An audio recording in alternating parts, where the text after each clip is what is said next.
para a mensagem de hoje com o evangelista Jimmy Swaggart. Se você tem a sua Bíblia, por favor, abra comigo no livro de João. Vamos trazer a segunda parte da mensagem que começamos há 2 semanas atrás. As 7 coisas que Jesus disse na cruz. João capítulo 19, começando no versículo 15. Mas eles bradaram: tira, tira, crucifica-o. Disse-lhes Pilatos: hei de crucificar o vosso rei? Responderam os principais dos sacerdotes: não temos rei, senão o César. Então entregou-lhe para que fosse crucificado. E tomaram a Jesus e o levaram.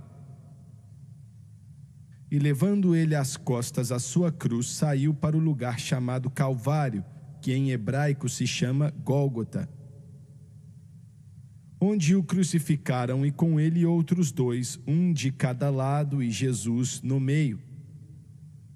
E Pilatos escreveu também um título e pô-lo em cima da cruz, e nele estava escrito: Jesus Nazareno, Rei dos Judeus. Usando como tópico, como mencionei, as 7 coisas que Cristo disse na cruz. O mais memorável sobre isso é que cada uma das coisas que ele disse proclamava uma vitória para a raça humana, de maneira fenomenal. As 7 coisas que Cristo disse na cruz. Abaixe sua cabeça. Pai, eu peço em nome de Jesus que o Senhor venha nos ungir para pregar. Que o Senhor venha ungir o povo para ouvir, para que possamos dizer o que o Senhor deseja, da maneira que o Senhor deseja. Venha ungir o povo enquanto o Senhor nos unge, para que uma necessidade seja suprida na vida de cada um, como só a sua palavra pode fazer. Pedimos no santo nome de Jesus. E todos dizem amém e amém. O número 7, e não exagerando na numerologia, porque é possível exagerar, mas o número 7 é o número de Deus. Ele criou o homem no 6º dia, e o 6 é o número do homem, que quer dizer que não importa o quanto o homem tente, ele não pode conquistar o que ele deve. 7 é o número de Deus e representa a perfeição, totalidade e universalidade. Para te dar uma ideia da significância disso, lendo no livro de Josué, quando ele se preparava para encarar Jericó, a cidade mais fortificada em Israel naquela época, o Senhor disse para ele pegar 7 sacerdotes, dar a eles 7 trombetas, uma para cada sacerdote, marchar ao redor dos muros de Jericó por 7 dias, e no 7º dia, marchar 7 vezes. E então, depois da última vez, os 7 sacerdotes com as 7 trombetas deveriam tocar as trombetas. E acho que disso você deve tirar que o Senhor está dizendo algo. Cristo disse 7 coisas na cruz que tinham a ver com a terrível necessidade da raça humana e a maneira que Deus supre essa necessidade e resolve o problema. A ordem cronológica na qual ele disse essas coisas, nós não sabemos. Eu as organizei da maneira que acho que ele tenha falado, mas não existe nada que nos dê uma indicação a respeito de quando cada declaração foi feita de maneira exata quando ele estava na cruz. Não há como eu explicar para você de maneira apropriada, mesmo eu tendo o vocabulário, mesmo o Senhor tendo me entregado um conhecimento, mesmo que um conhecimento pequeno em relação ao que o Calvário quer dizer. Outro dia eu estava estudando e um irmão escreveu, acho que o livro já tem 750, 800 anos, que o Calvário, a cruz, foi a maior demonstração de sabedoria de Deus que Ele deu para a raça humana. Pense nisso. A sua habilidade de criar. Ele falou e os planetas e universos começaram a existir. Ele não criou esse planeta ou nenhum outro planeta de outra coisa que já existisse. Ele criou do nada. Ele falou e então começou a existir. E Deus então disse: haja luz, e houve luz. Mas ainda assim, a maior demonstração de sabedoria de Deus, de acordo com os 2 primeiros capítulos de 1 Coríntios, é a cruz de Cristo. Acredita-se que a primeira palavra que ele disse, que falamos disso há 2 semanas atrás, foi: Pai, perdoa-os, eles não sabem o que estão fazendo. Ele sabia quando falou aquilo na cruz, naquele momento que líderes religiosos de Israel, o sumo sacerdote, os anciãos, estavam insultando a ele. Não, essa não é a palavra. Estavam castigando ele de maneira sarcástica, zombando dele na cruz. Se você é mesmo o Filho de Deus, então desça dessa cruz. E eu quero te lembrar que não foram os criminosos, ou as prostitutas, ou ladrões que pregaram Cristo na cruz. Foi a igreja que pregou ele na cruz.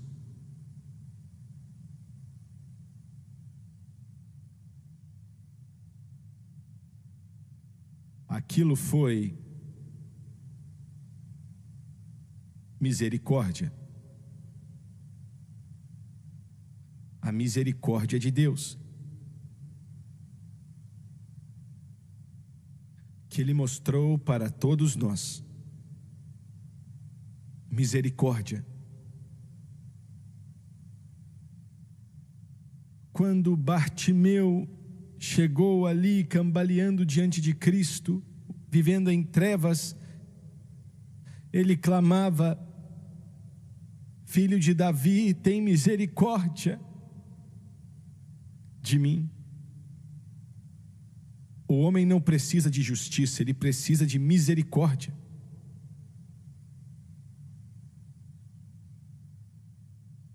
A segunda coisa que ele fez, não tenho certeza da cronologia, mas acho que foi isso aqui. Ele disse para o ladrão ao seu lado: hoje mesmo, quando aquele homem com os lábios secos, pendurado na cruz, disse: lembra-te de mim quando entrares no teu reino. E Deus nunca rejeitou uma oração que tenha sido feita assim. Glória a Deus, glória a Deus, glória a Deus. Lembra-te de mim. Quantos milhões por aí hoje, centenas de milhões de pessoas que não sabem para onde ir ou o que fazer, estão clamando: lembra-te de mim. lembra-te de mim. E o Senhor disse: hoje mesmo, dá para pregar uns 50 sermões sobre isso. Ele não disse, você tem que formar-se em um curso. Ele não disse, você tem que ser batizado no meu tanque. Ele não disse, você tem que... Ele não disse nada desse tipo. Ele disse, agora, hoje mesmo, quando eu descer para lá, você vai descer comigo. Hoje mesmo, você estará comigo no paraíso. Isso é graça.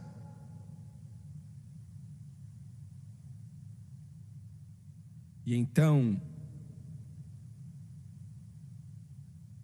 no princípio, antes que o mundo fosse criado, Deus, em sua presciência,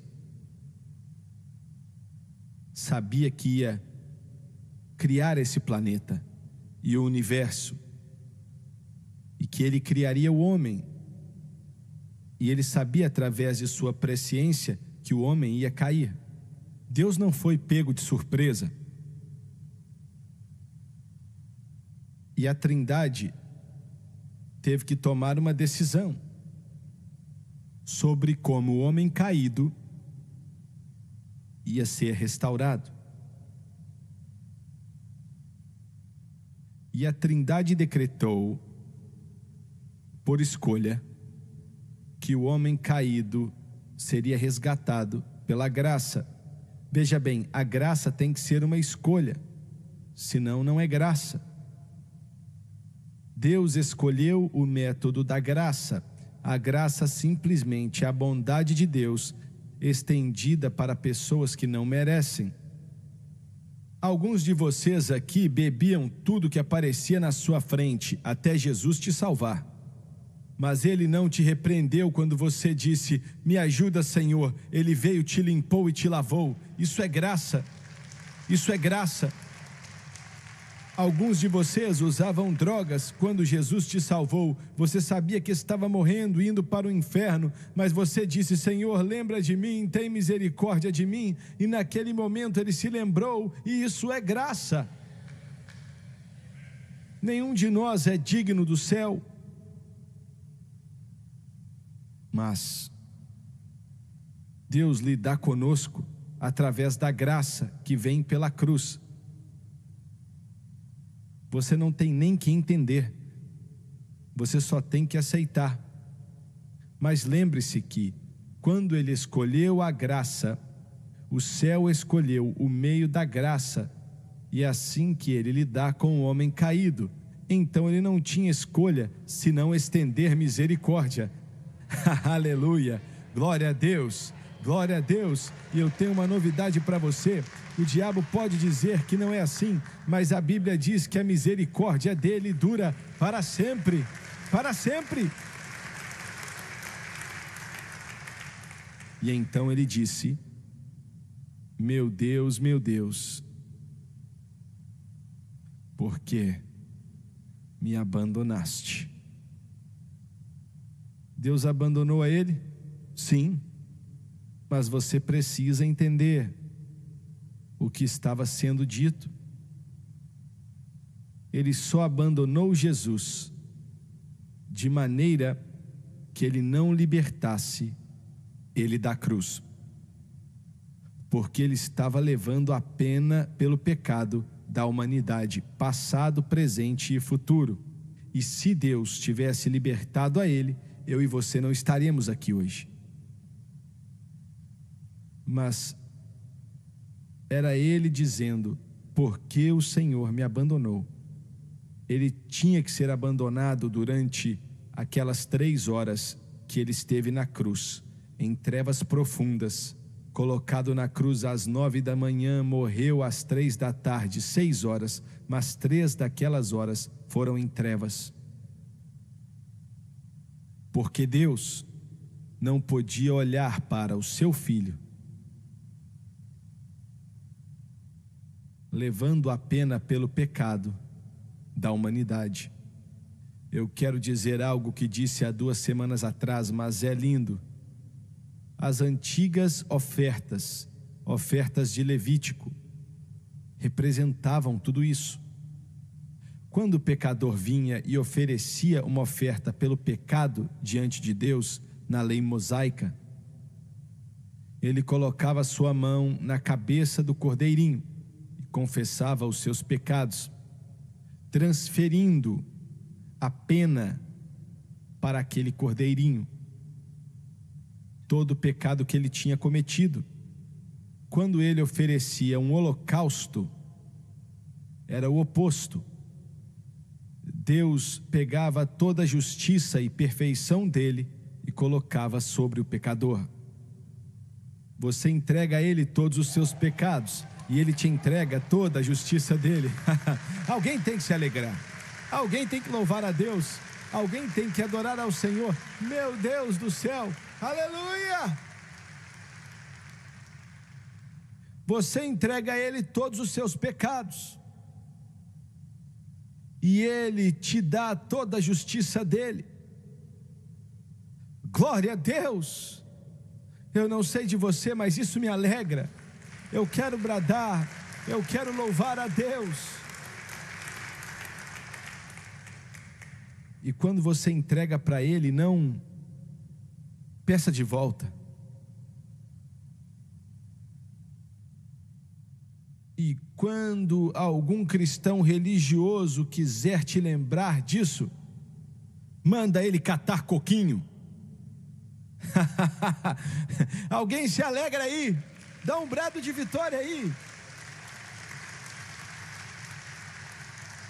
Glória a Deus. Esse é o preço que ele pagou quando ele falou: meu Deus, por que me abandonaste? Esse era o preço pago. Já falamos disso há 2 semanas atrás, mas podemos falar disso até Jesus voltar, e não será o bastante. Mas agora ele olha e vê a sua mãe de pé ali, e João, o amado, está próximo dela, e ele diz para sua mãe: olha para João, ele é o seu filho. Ele olhou para João e disse: ela é sua mãe. Não dizendo que ela agora era mãe de João biologicamente e ele era filho de Maria, não, querendo dizer: agora você tem que cuidar dela quando eu for embora. E a Bíblia diz que João então levou ela para sua casa desde aquele instante. Agora, por um instante você olhou para a misericórdia, você olhou para a graça, você olhou para o preço, e agora você olha para a provisão.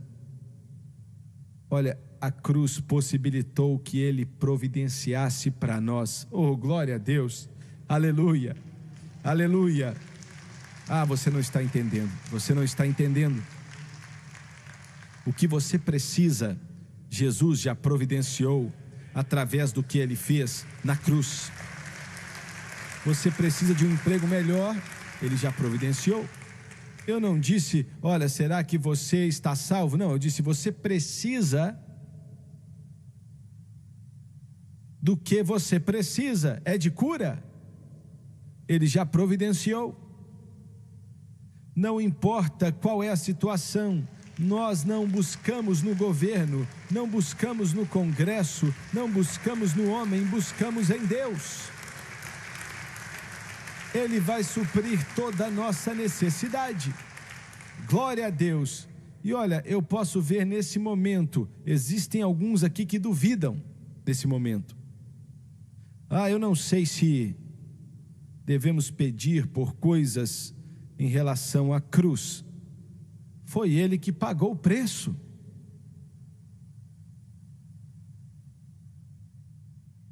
Eu amo e tenho que tomar cuidado com isso.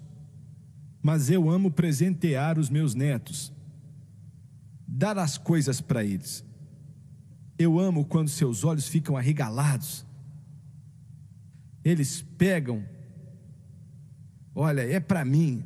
E a menorzinha tem 2 anos. Ela não pega só o dela, mas se a irmã dela também demorar, ela pega até o dela.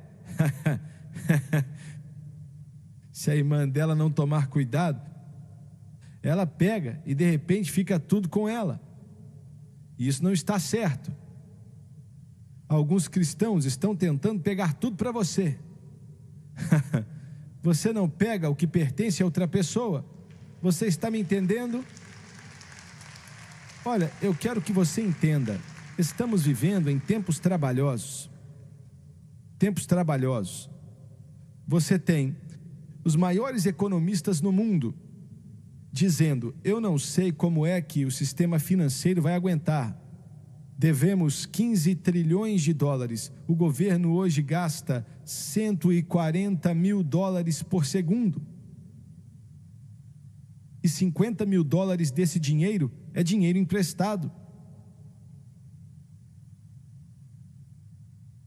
Entendeu? Mas meu sustento não vem do governo. É melhor eu já falar de algumas coisas aqui enquanto é tempo. O socialismo não é de Deus.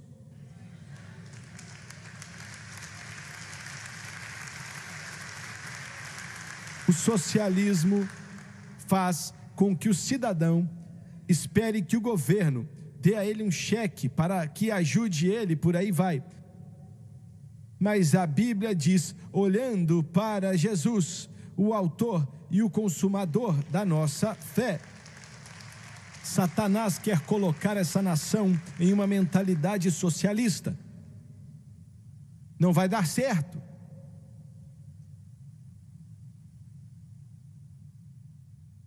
E o caminho de Deus não é olhar para o governo, esperar nada dele,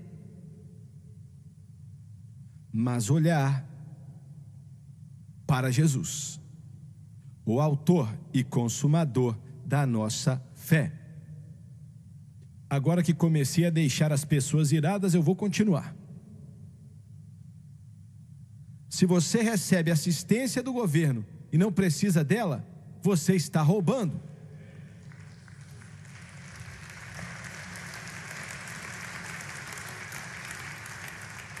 Existem algumas pessoas em nossa sociedade que precisam dessa ajuda e eu sou a favor. Mas acho que somente 10% dos 100% que recebem é que precisam. E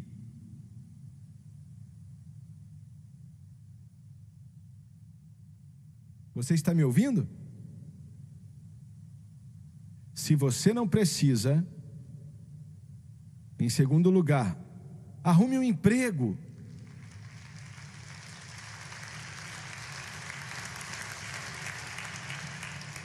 Eu não gosto do meu imposto financiando preguiçosos. Não gosto. Eu fui criado para trabalhar. Vai trabalhar, vai trabalhar, vai trabalhar.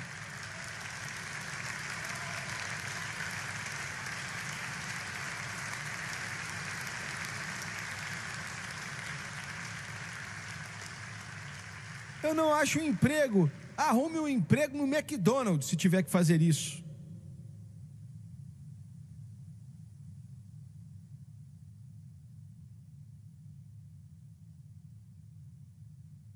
O trabalho honesto nunca é errado. Mas preguiçosos, minha mãe e meu pai me criaram de forma que preguiça, eles pensavam que era o pior pecado no mundo.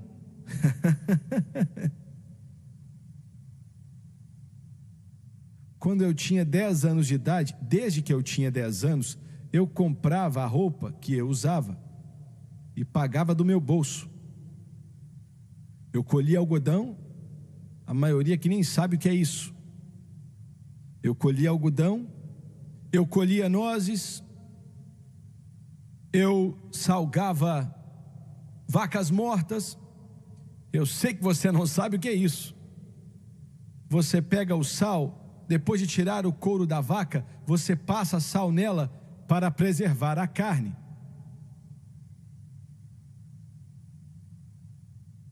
Eu colhia nozes. Um dia meu pai falou para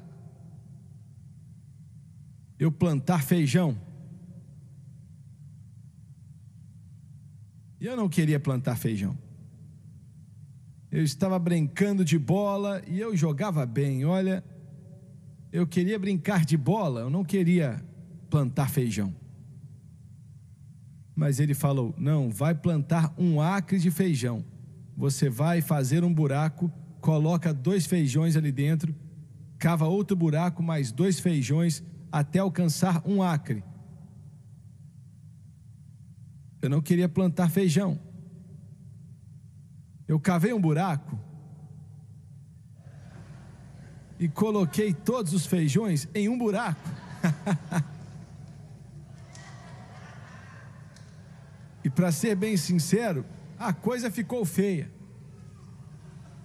Em 2 semanas era para o feijão nascer e não nasceram. O meu pai veio e eu morrendo de medo, e ele disse: não estou entendendo, não nasceu nem um feijão. E ele disse: eles precisam de água. E eu tive que regar aquela plantação por dias. Parecia que o meu braço ia cair de tanto que eu carregava o galão de água, e nem tinham feijões ali.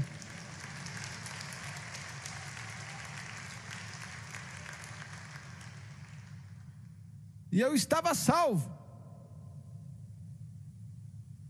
mas não estava santificado.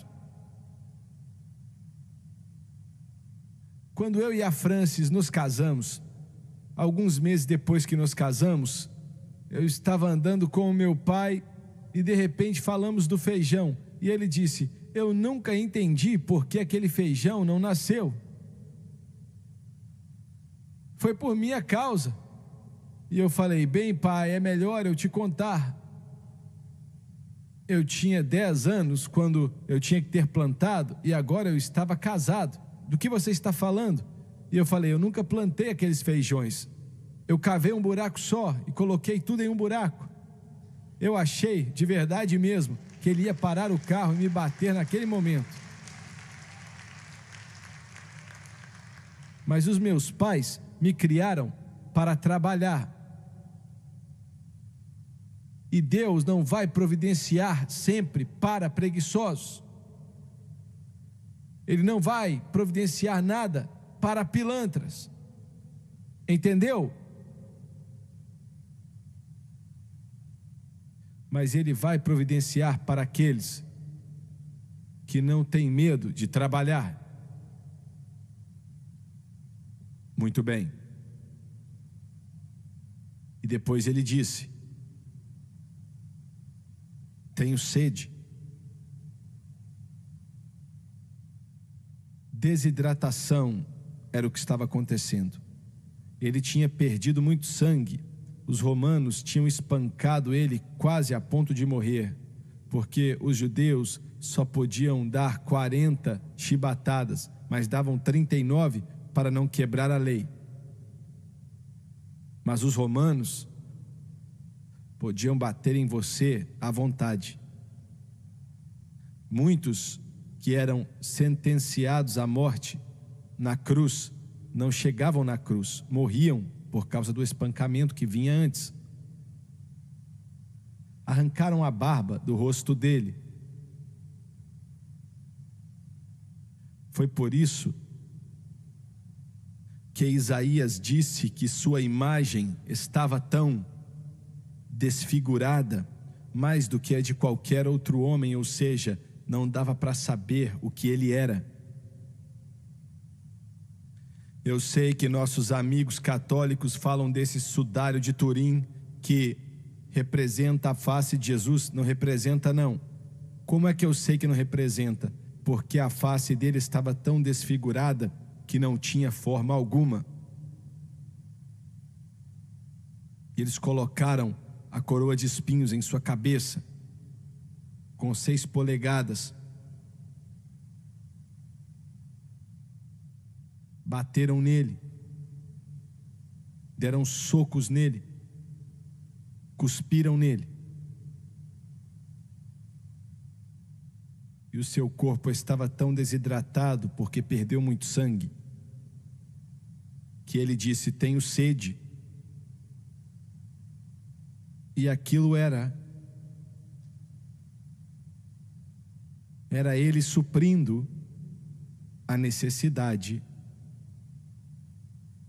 da raça humana. Quando ele disse para a mulher no poço: se você beber dessa água, você terá sede outra vez. Mas se beber da água que eu vou te dar, você nunca mais terá sede. Existe uma sede na alma do homem. E o homem não entende, ele não sabe, mas é uma sede por Deus. O maior pecador que existe, a pior pessoa que existe no mundo hoje, a sua sede é por Deus. E tentam satisfazer com álcool. 20 milhões de alcoólatras nessa nação. E outros 20 milhões que bebem todos os dias. Existe uma sede que eles querem acabar com ela através do álcool. Drogas. A Francis estava me dizendo que ela leu a respeito. Qual é o nome daquela jovem que faleceu há alguns dias atrás? Obrigado. Ela leu a respeito do relatório da morte da cantora Whitney Houston. E quanta droga estava no sistema dela. Escuta aqui. E eu nunca usei drogas na vida. Eu não sei o que faz com você. Eu também nunca bebi nenhuma bebida alcoólica. Não sei quais são os sintomas. Mas é muito fácil para alguém falar: você tem que parar de usar isso. Eles não conseguem. Você está ouvindo? Eles não conseguem parar. Todos os centros de reabilitação no mundo não podem quebrar essa corrente. Somente Jesus Cristo pode quebrar essa corrente. Glória a Deus! Glória a Deus! Glória a Deus!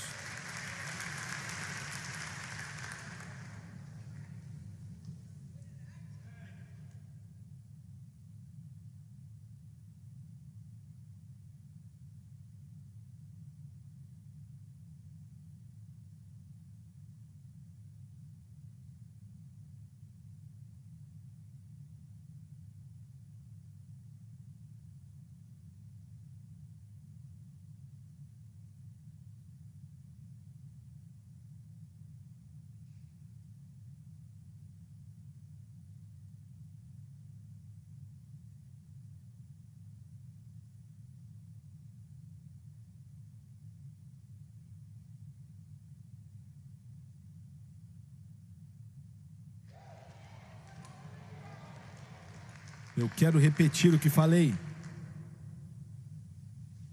O alcoólatra sozinho não consegue parar. De vez em quando você encontra um que consegue parar de beber, mas a vontade ainda está ali.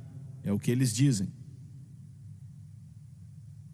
O viciado não pode parar sozinhos. Outro dia eu estava lendo, disseram que descobriram em homossexuais, alcoólatras, cleptomaníacos, etc., etc., que existe um gene neles que é pervertido, que o gene não trabalha como deveria. Eu não estou falando do Levi. Eu estou falando da sua composição, seu cromossomo, aquilo que faz com que você seja o que é. E que se pudermos substituir esse gene com um gene saudável, podemos acabar com a vontade que a pessoa tem de beber, ou seja, o que for. Não, não vai não. Porque você tem que chegar na causa do gene e por que ele está como está. E é o pecado. Eu não estou falando eu pequei, você pecou. Estou falando do pecado original, que colocou o homem aonde ele está. Mas existe uma resposta, uma solução, existe uma promessa. Ele pode te libertar. Não importa quem você é, quão ruim a situação esteja, se você der uma oportunidade para ele, ele vai te libertar. E essa sede que existe, alguns tentam acabar com essa sede com dinheiro, com poder. Não vai dar certo. Não vai dar certo.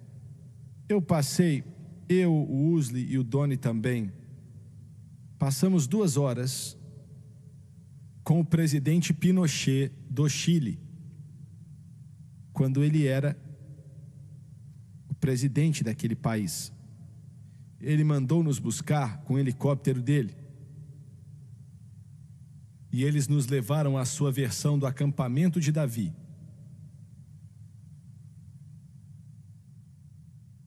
E conversando com ele a respeito do Senhor, sobre o comunismo, sobre os problemas que estão sobre a humanidade. Eu passei mais de 2 horas, umas 3 ou 4 horas, com o padre católico em Nicarágua, que era o pai da teologia do liberalismo, um dos homens mais brilhantes que eu já conversei.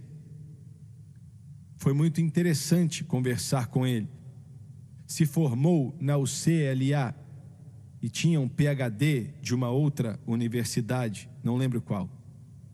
Ele estava falando da teologia da liberação. E eu estava fazendo de tudo para apresentar Jesus Cristo. A sede existe, mas você não vai satisfazê-la.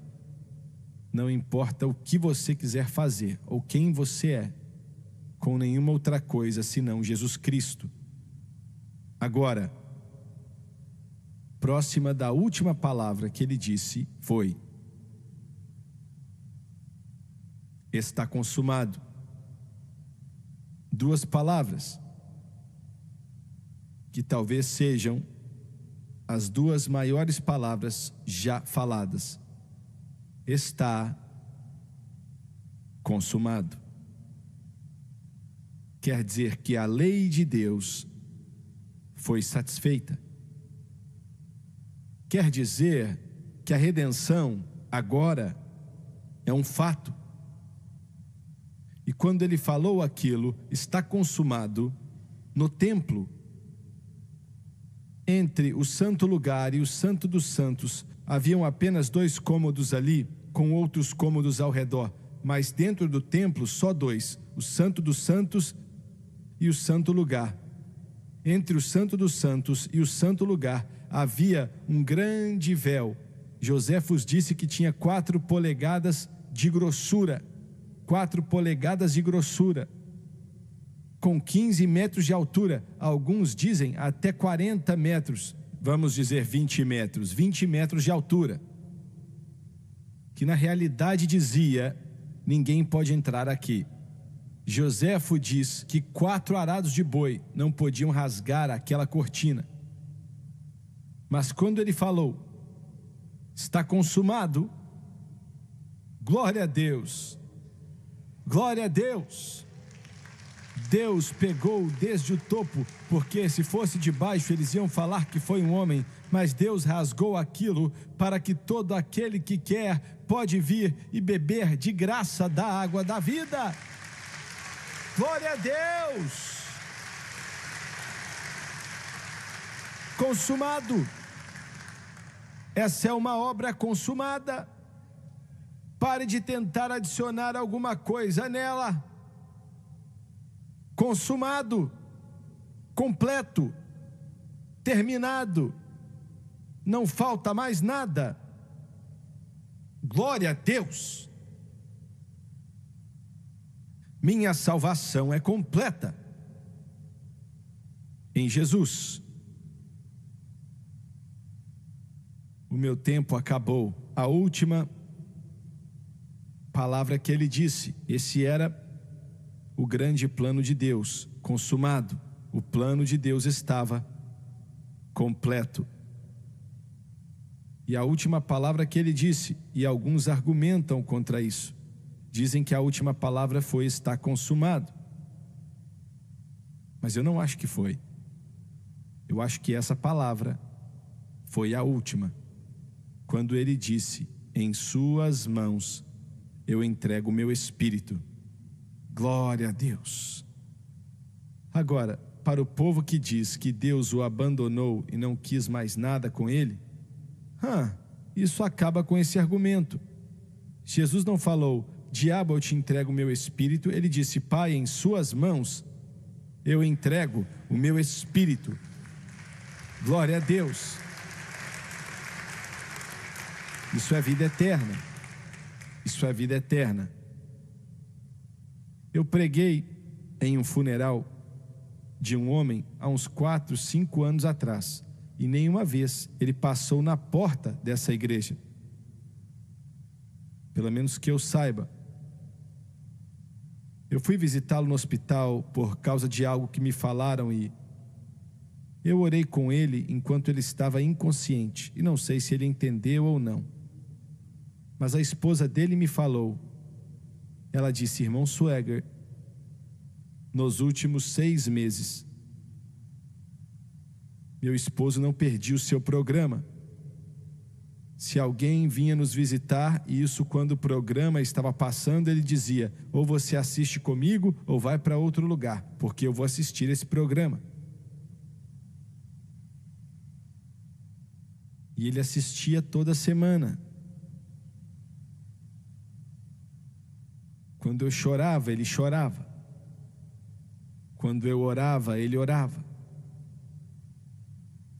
E ele faleceu alguns meses depois daquilo. E ela disse, ele assistiu até o seu último dia de vida. Eu preguei em seu funeral. As pessoas que estavam ali não conheciam nada sobre Deus. Mas eu pude dizer, com a consciência limpa e o coração puro, que aquele irmão que eu não conhecia, mas o Senhor sabia que iria levá-lo e colocou aquela fome no coração dele, aquela sede que o Evangelho satisfez.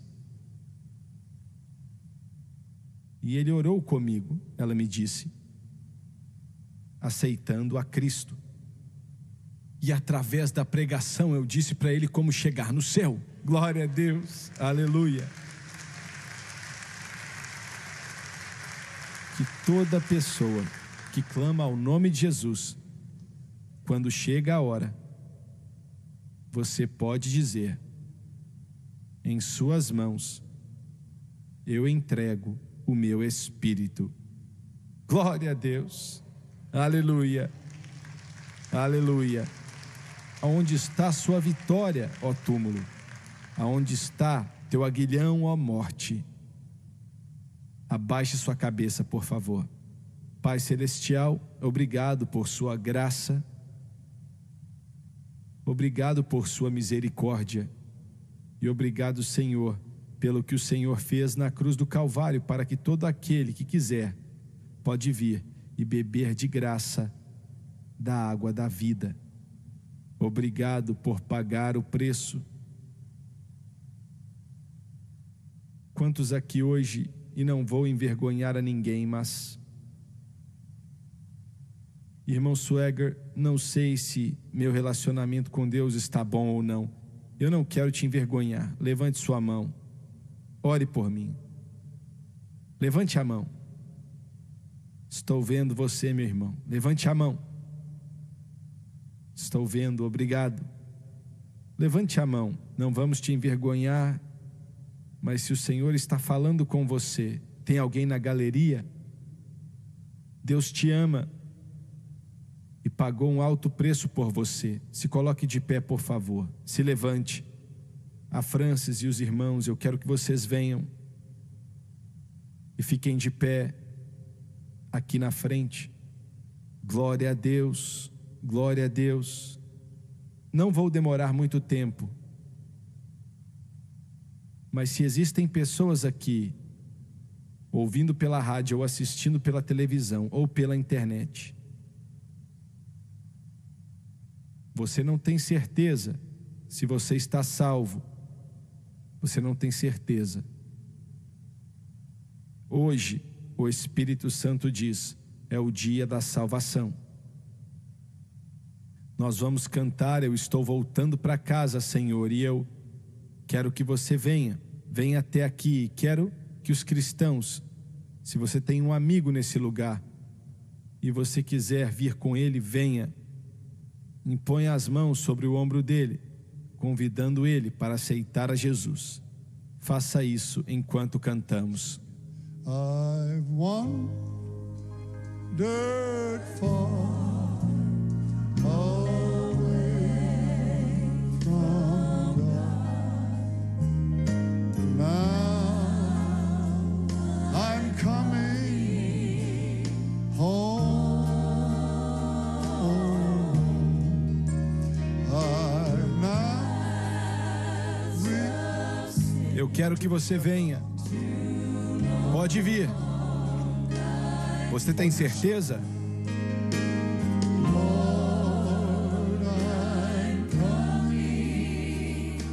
Cante o refrão mais uma vez, por favor. Well, yes, I'm coming home.